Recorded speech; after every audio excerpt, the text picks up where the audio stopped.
Singapura dan Australia. Meski sudah berlangsung 2 pekan yang lalu, peluncuran roket RX-428 ternyata masih jadi buah bibir. Anehnya bukan jadi buah bibir di Indonesia yang lebih senang cerita pilpres, tetapi di Australia, Singapura, dan tentu saja di negara tetangga yang suka siksa TKI dan muter-muterin ambalat, yakni Malaysia.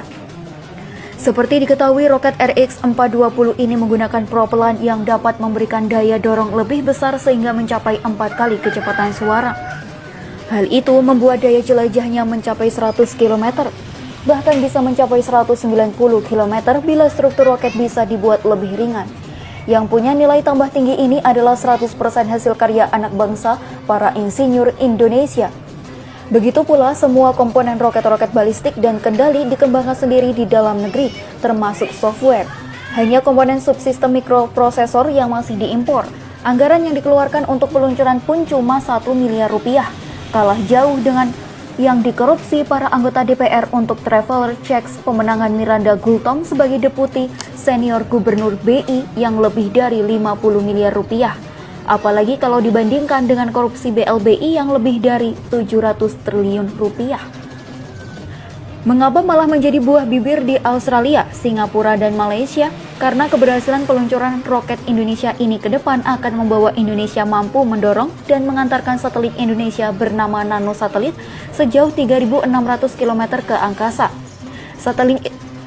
Satelit Indonesia ini nanti akan berada pada ketinggian 300 km dan kecepatan 7,8 km per detik. Bila ini terlaksana, Indonesia akan menjadi negara yang bisa menerbangkan satelit sendiri dengan produk buatan sendiri.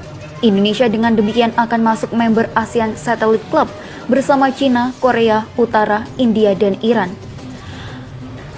Nah, kekhawatiran Australia, Singapura, dan Malaysia ini masuk akal bukan? Kalau saja Indonesia mampu mendorong satelit sampai 3.600 km untuk keperluan damai atau keperluan macam-macam tergantung kesepakatan rakyat Indonesia, maka otomatis pekerjaan ecek-ecek bagi Indonesia untuk mampu meluncurkan roket sejauh 190 km untuk keperluan militer bakal sangat mengancam mereka. Sekarang ini pun juga. Kalau tempat peluncurannya ditempatkan di Batam atau Bintan, maka Singapura dan Malaysia Barat sudah gemetaran bakal kena roket Indonesia. Dan kalau ditempatkan di sepanjang perbatasan Kalimantan Indonesia dengan Malaysia Timur, maka si OKB Malaysia tak akan pernah berpikir ngerampok ambalat. Akan hal Australia, mereka ada rasa takutnya juga bahwa mitos ada musuh dari utara, yakni Indonesia itu memang bukan sekedar mitos tetapi sungguh ancaman nyata di masa depan. Tidak hanya gentar dengan roket RX-428, tetapi mereka sekarang sedang mencermati pengembangan lebih jauh dari CN-235 versi militer buatan PT DI. Juga mencermati perkembangan PT PAL yang sudah siap dan mampu membuat kapal selam asal dapat kepercayaan penuh dan dukungan dana dari pemerintah. Kalau para ekonomi Indonesia antek-antek World Bank dan IMF menyebut pesawat-pesawat buatan PT DI ini terlalu mahal dan menyedot investasi terlalu banyak dan hanya jadi mainannya B.J. Habibie, tetapi mengapa Korea Selatan dan Turki mengaguminya setengah mati? Inovasi 40 insinyur Indonesia pada CN-235 versi militer ini adalah penambahan persenjataan lengkap seperti rudal dan teknologi radar yang dapat mendeteksi dan melumpuhkan kapal selam. Jadi kalau mengawal ambalat cukup ditambah satu saja, CN-235 versi militer, untuk mengusir kapal selam dan kapal perang Malaysia lainnya. Jadi musuh yang sebenarnya ada di Indonesia sendiri, yakni watak orang Indonesia yang tidak mau melihat orang Indonesia sendiri berhasil.